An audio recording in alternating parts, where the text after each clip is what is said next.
one of the dangers, and this is a danger that I am guilty of and I'm susceptible to, and I'm always aware of this, is because lots of us as preachers and pastors or people who love theology, kind of the C.S. Lewis type people who, would rather have a deep theological book with a pencil and a pipe in your mouth than read a devotional book.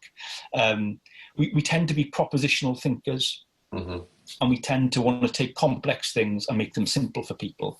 That tends to be the heart, I think, of a preacher. And we can end up with a reductionistic, defensive view of Christ. So for me, for example, starting out in ministry in the early 2000s, we were fighting a battle on penal substitution.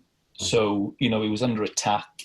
And so, every book I was reading was, a defense of penal substitution. And then penal substitution becomes not only the primary model for understanding the cross and Christ, but actually becomes kind of the litmus test. So, if someone doesn't mention penal substitution, well, they don't really believe in Jesus. And so for me as a young preacher, I think it's fair to say I reduced Christ. And this will sound strange to say it, I reduced Christ to the cross and penal substitution. Mm. And by preaching that every week and only ever that, people started to get fed up. I remember as a young preacher, people going, well, what about the resurrection? I'm like, well, what about the resurrection? Do you deny penal substitution? I resolved to know Jesus Christ and him crucified and nothing else. And then, I read Adrian Warnock's book on the resurrection. I was like, well, actually, this is important, And then you start preaching the resurrection, and then people are like, but what about the life of Jesus? Like, well, what about the life of Jesus? That's just, 30 years waiting for the cross.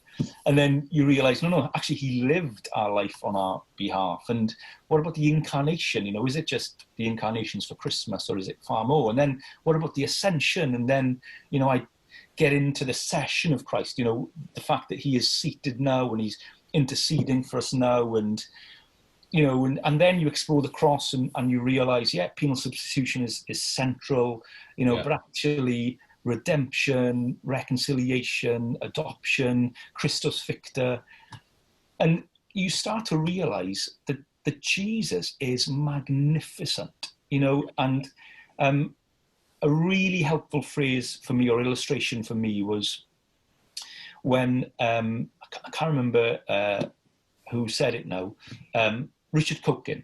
So, Richard Cokin said that, the gospel is like a diamond.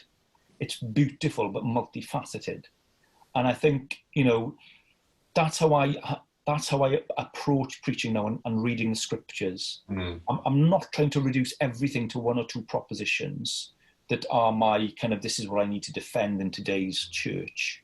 Yeah. Actually, I'm trying to blow the doors off the gospel and go, wow, look at all these facets of Christ. And do you know what? If that means focusing on the incarnation for an entire sermon, why not? And if someone wants to come up to me afterwards and say, I didn't preach Christ because I didn't mention penal substitution, I'll take that on the chin.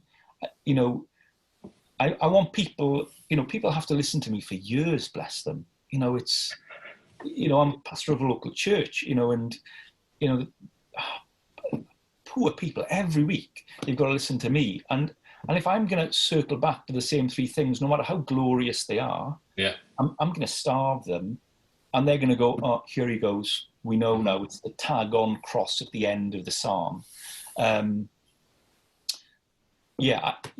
think, if I can put it like this, I think the pastor's job is to be enthralled with Jesus, and every year to see more of Jesus, and then to be able to preach in a way that people are going, wow, I never thought of that.